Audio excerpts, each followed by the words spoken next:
তাহলে 7 নম্বর স্কুলের group C এর প্রশ্নগুলো দেখো। মাত্রীয় সংকেত লেখো, ভরবেগ, চাপ, শক্তি এবং কোণ। তাহলে দেখে নাও মাত্রীয় সংকেতগুলো একবার। কোণের মাত্রাহীন রাশি এর কোনো মাত্রীয় সংকেত হয় না, যদি লিখতে বলে তাহলে আমরা এরকম মাথায় 0 0 দিয়ে লিখে দেবো। অথবাটা, একটি কল থেকে সমহারে জল পড়বে, মাপনি চোঙের সাহায্যে দেখা গেল যে 20 সেকেন্ডে 100 ml জল পড়ছে। তাহলে জল পড়ার হার কত? খুবই সহজ একটি অঙ্ক, 100/20, তাহলে 5 ml পার সেকেন্ড, প্রতি সেকেন্ডে 5 ml জল পড়ছে। 2 50 কেজি ভরের একটি বল 10 সেকেন্ড সময়ব্যাপী 25 কেজি ভরের বস্তুর উপর ক্রিয়া করলে বস্তুটির বেগ কত হবে? তাহলে এই প্রশ্নটাতে একটু ধরে নিতে হবে যে বেগটা, আমাদের প্রাথমিক বেগটা স্থির ছিল। তাহলে করে দিয়েছি বাকি অঙ্কটা। দেখো বলেছে এখানে 50 কেজি ভরের একটি বল, সেই জন্য এটাকে আমরা 9.8 দিয়ে গুণ করলে নিউটন হয়ে যাবে, আসল বলটা পেয়ে গেল। F সমান m into V minus U by T, সেখান দিয়ে ভি হলো 196 মিটার পার সেকেন্ড।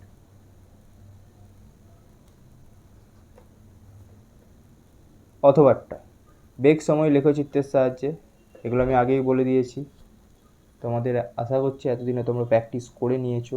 এর আগের পেজেও ছিল, 3টে যে গতির সূত্র রয়েছে সেটা একটু ভালো করে দেখে নেবে। শর্ত সহ ক্যালোরি মূলনীতি, এটাও রিপিটেড প্রশ্ন। তামার আপেক্ষিক তাপ এত বলতে কি বোঝো, এটা একটু দেখে নাও একবার। তাহলে এখান থেকে এতটা।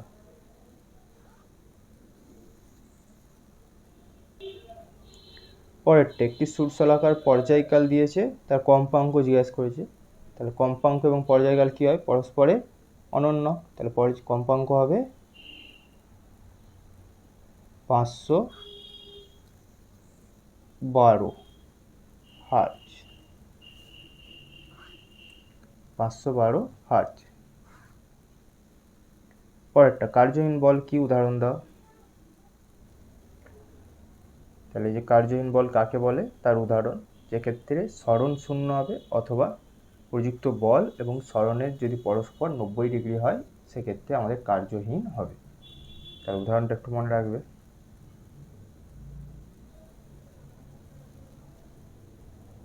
পরের প্রশ্নটা দেখো, m এবং 4m ভর বিশিষ্ট দুটি বস্তুর গতিশক্তির অনুপাত 2:1 হলে তাদের ভরবেগের অনুপাত কত? তাহলে অঙ্কটা করে দিয়েছি, একটু দেখে নাও।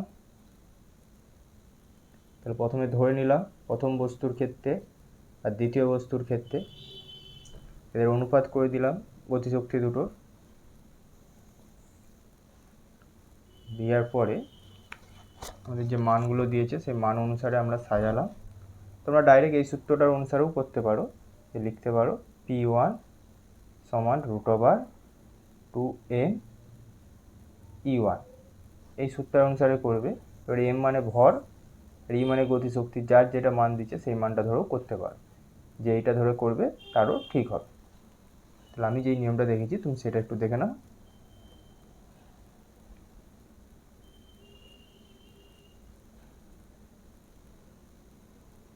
তাহলে অ্যান্সার হলো 1:√2।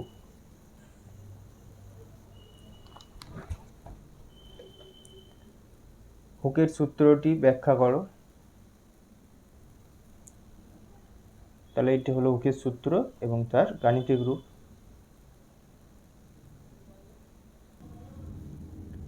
স্থিতিস্থাপক গুণাঙ্ক কোন রাশির এককের সঙ্গে অভিন্ন? তাহলে সেটা হবে চাপ বা প্রেসার।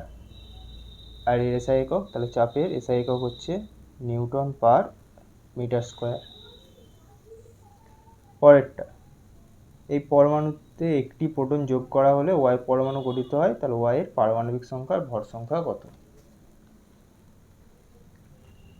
তাহলে ওয়াই এর পারমাণবিক সংখ্যা 91, ভর সংখ্যা হলো 236।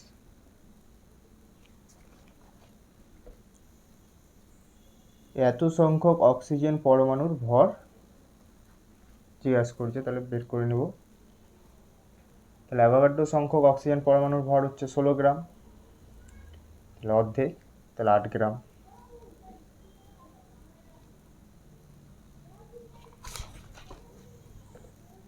9 গ্রাম জলে অণুর সংখ্যা n হলে 44 গ্রাম CO2-তে অণুর সংখ্যা কত? তাহলে আমরা জানি কি 1 মোল যে কোনো পদার্থে অণুর সংখ্যা সমান থাকে, অ্যাভোগাড্রো সংখ্যক হয় সূত্রানুসারে। কিন্তু আমাদের যেহেতু এখানে n বলে দিয়েছে, তাহলে আমরা n ধরেই করব। কিন্তু নিয়মটা একই থাকবে যে 1 মোল যে কোনো পদার্থে সমসংখ্যক অণু থাকে। তাহলে 18 গ্রাম জল মানে 1 মোল জল, তাতে অণুর সংখ্যা হচ্ছে 2n। তাহলে 1 মোল CO2 বা 44 গ্রাম CO2-তে অণুর সংখ্যাও হবে 2n।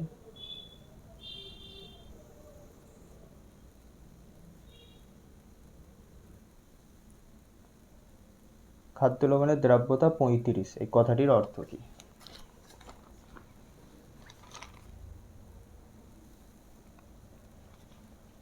লিখে দিয়েছি কথাটা, একটু দেখে নাও। কথাটির অর্থ হলো 20 ডিগ্রি সেন্টিগ্রেড উষ্ণতায় 100 গ্রাম জলে সর্বাধিক 35 গ্রাম NaCl বা খাদ্য লবণ দ্রবীভূত হয়ে সম্পৃক্ত দ্রবণ উৎপন্ন করে।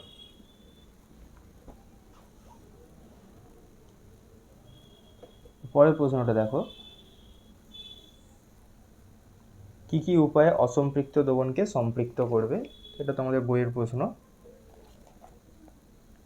তাহলে সম্পৃক্ত দ্রবণকে অসম্পৃক্ত করার উপায় এখানে পরপর রয়েছে, পেয়ে যাবে তোমরা, একটু দেখে নাও। সাধারণ পাতন প্রক্রিয়ার পরিবর্তে আংশিক পাতন পদ্ধতি কখন ব্যবহার করা হয়?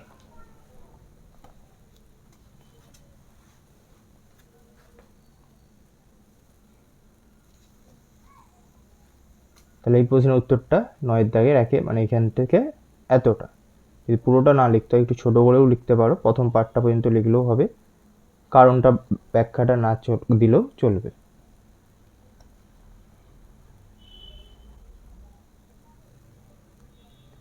খড় জলের একটি নমুনায় Mg+2 ক্যাটায়ন আছে। এই জল থেকে Mg+2 ক্যাটায়ন মুক্ত করতে কি করা হয় সমীকরণ সহ লেখো। তাহলে ক্যাটায়ন বিনিময়কারী রেজিনের মধ্যে দিয়ে চালনা করা হবে। তাহলে সমীকরণটা লিখে দিয়েছি, দেখে নাও। 4-এর দাগে 1-এর প্রশ্নটা, তরলের মধ্যে কোনো বিন্দুতে চাপের রাশিমালা নির্ণয় করো।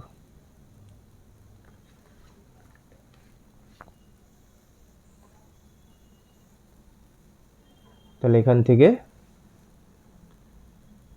এতটা করবে, বাকি নিচের পার্টটা ছেড়ে দাও, এতটা পর্যন্তই করবে।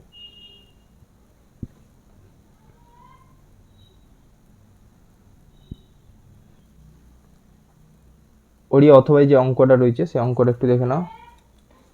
তাহলে চাপ জিজ্ঞাসা করেছে, ওই একই সূত্র অনুসারে চাপ হয়ে যাবে, যেই চাপটা প্রমাণ করতে দিয়েছিল আমাকে। তাহলে 49 × 10⁴ নিউটন পার মিটার স্কোয়ার।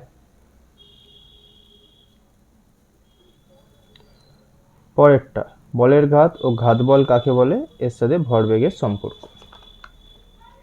তাহলে এটা পরপর এখানে লেখা রয়েছে, একটু দেখে নাও পরপর।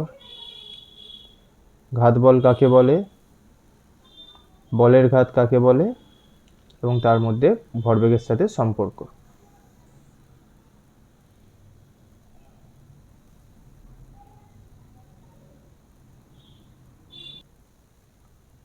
পরের প্রশ্নটা, স্থির অবস্থা থেকে 8 মিটার পার সেকেন্ড স্কোয়ার সমত্বরণে চলার 12 সেকেন্ড পর একটি কণার চূড়ান্ত বেগ কত হবে, ওই সময়ে কত দূর কণাটি যাবে?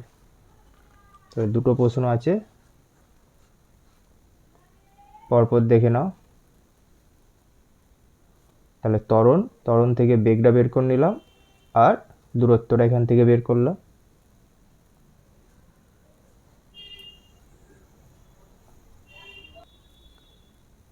তিনের দাগের প্রশ্নটা, ওই শব্দ দূষণ কাকে বলে, এর উৎস আর সম্ভাব্য প্রতিকার। পরপর লেখা রয়েছে, এখান থেকে একটু দেখে নাও। শব্দ দূষণ কাকে বলে, এর উৎস,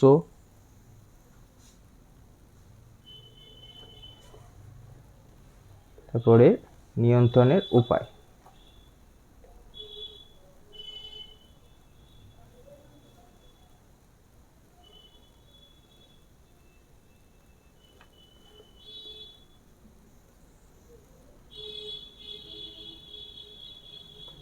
হয়েছে।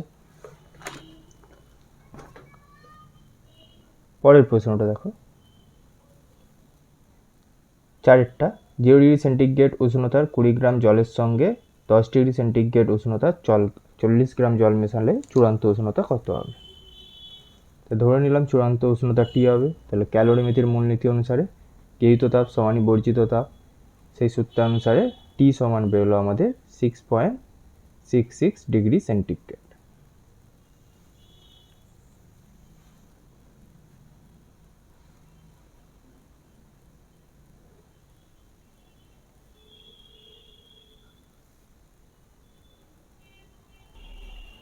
পরেরটা রাদারফোর্ডের পরমাণু মডেলের ত্রুটি, এটা আমরা আগে আলোচনা করে নিয়েছি। তারপরে অ্যালুমিনিয়ামের ইলেকট্রন বিন্যাস, তাহলে 2, 8, 3, এটা হচ্ছে KLM। HTPতে 11.2 লিটার কোনো গ্যাসে পরমাণুর সংখ্যা কত? এখানে গ্যাসটার পারমাণবিকতা বলা থাকলে বের করা আমাদের সুবিধা হতো, যেহেতু পারমাণবিকতা বলা নেই সেহেতু আমরা সূত্রানুসারে করে দিই, লিখে দেবো যে পারমাণবিকতা দিয়ে গ্যাসটিকে গুণ করতে হবে।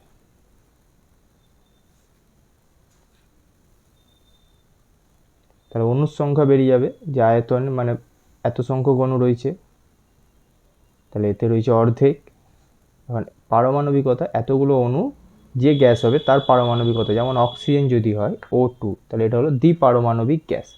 তার মানে 11.2 লিটার অক্সিজেন গ্যাসে এতগুলো অক্সিজেন অণু রয়েছে। ওই যদি পরমাণু জিজ্ঞাসা করা, একটা অক্সিজেনে 2টো পরমাণু আছে, তাহলে আমাদের মোট অণু এত, তার সাথে পারমাণবিকতা দিয়ে 2 দিয়ে গুণ করলে আমরা অণুর সংখ্যাটা পাবো।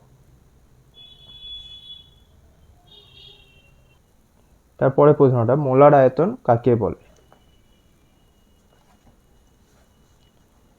তাহলে প্রমাণ চাপ ও উষ্ণতায় 1 গ্রাম অণু পরিমাণ যে কোনো গ্যাসে যে পরিমাণ আয়তন দখল করে তাকে বলা হয় মোলার আয়তন, যার মান হচ্ছে 22.4 লিটার।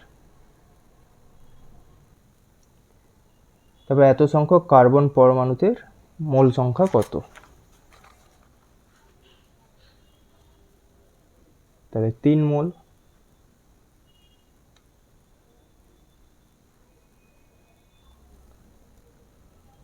দ্রবণের শক্তি মাত্রা প্রকাশের দুটি একক, তাহলে গ্রাম পার লিটার, গ্রাম পার লিটার, আর হচ্ছে মোল পার লিটার, গ্রাম পার লিটার আর মোল পার লিটার। 35 ডিগ্রি সেন্টিগ্রেড উষ্ণতায় কোনো লবণের এত গ্রাম সম্পৃক্ত দ্রবণে 25 গ্রাম লবণ দ্রবীভূত আছে, তাহলে দ্রাব্যতা কত? তাহলে দ্রাবের ভরটা আগে দেওয়া আছে, দ্রাবকের ভরটা বের করতে হবে। বিয়োগ করলাম 50, তাহলে দ্রাব্যতা সমান 25/50 × 150।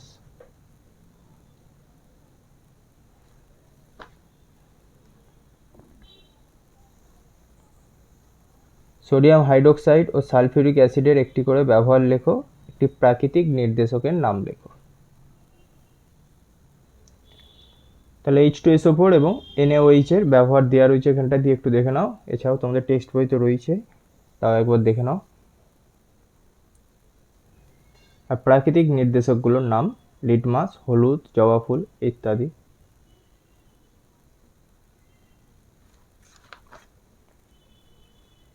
লাস্ট প্রশ্নটা দেখে নাও অথবাটা, এ অ্যাসিডের জলীয় দ্রবণে বি দ্রবণ যোগ করা হলে সাদা অধক্ষেপ সি উৎপন্ন হয়, যা হাইড্রোক্লোরিক অ্যাসিডে অদ্রাব্য। তাহলে এবিসিকে শনাক্ত করতে বলেছে। তো এটা H2SO4 এর শনাক্তকরণের বিক্রিয়াটা, যেখানে এ অ্যাসিডটা হলো H2SO4 সালফিউরিক অ্যাসিড, বি হলো বেরিয়াম ক্লোরাইড BaCl2, এবং সি হলো সাদা বর্ণের বেরিয়াম সালফেট BaSO4 হয়েছে।